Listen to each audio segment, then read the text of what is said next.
So there's been breaking news in the last few hours of another terrorist attack in London.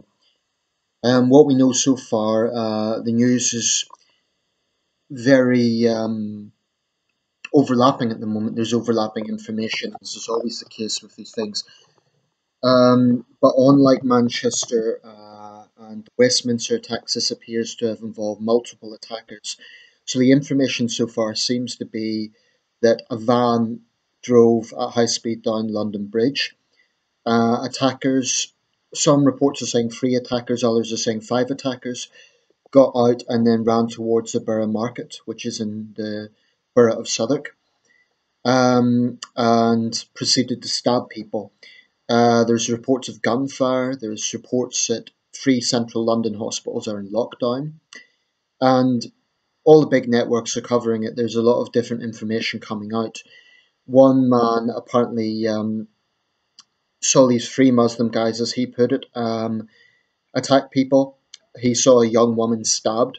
Some reports are suggesting she was a waitress.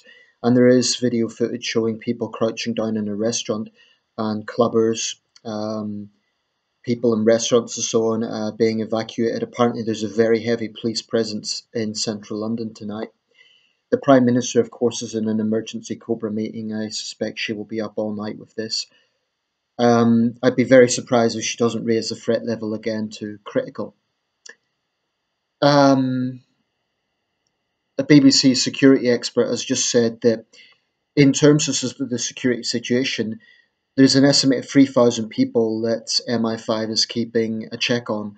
I believe he was referring to MI5, and there simply isn't the manpower available to monitor them 24/7 because one individual apparently requires up to 12 people to monitor him or her at any one time.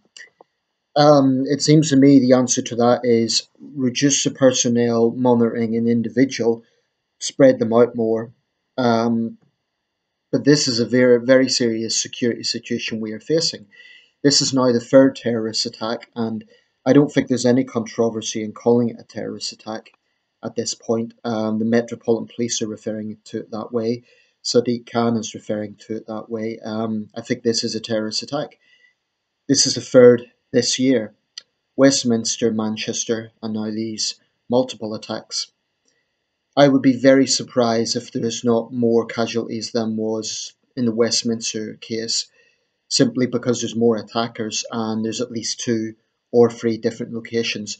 Vauxhall Bridge has also been reported, but some are saying that that is possibly a gangland thing that has been mixed up in this news.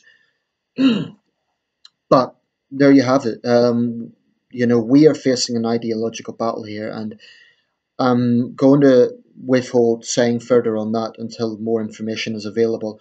Not because I'm being PC, I think this is almost certainly an Islamist attack, but just until we find out more details of the specifics. There's very chaotic scenes coming out of central London, insofar as people being evacuated. There's a heavy police presence.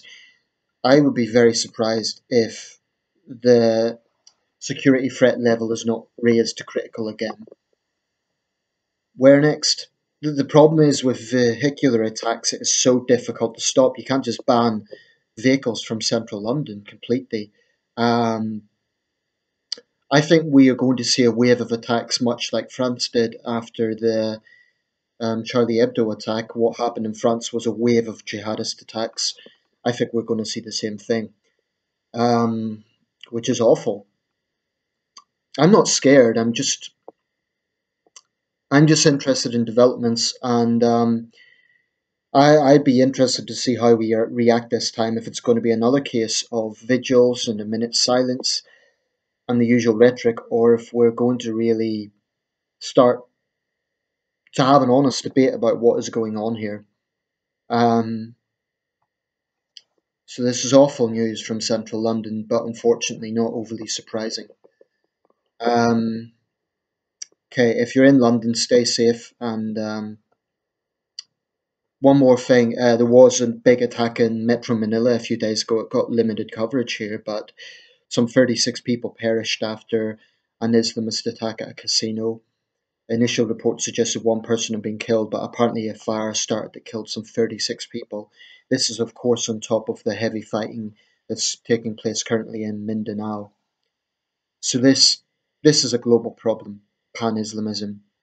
I really do believe it is the 2010s equivalent of what we saw in the 1930s with fascism and communism. This is a global problem, and we're seeing the consequences. There will be more to say about this. At the moment, my video upload time seems to be taking forever, so hopefully when the last video uploads, I'll be able to upload this. Because as it stands, this is still a developing story. Thanks for watching.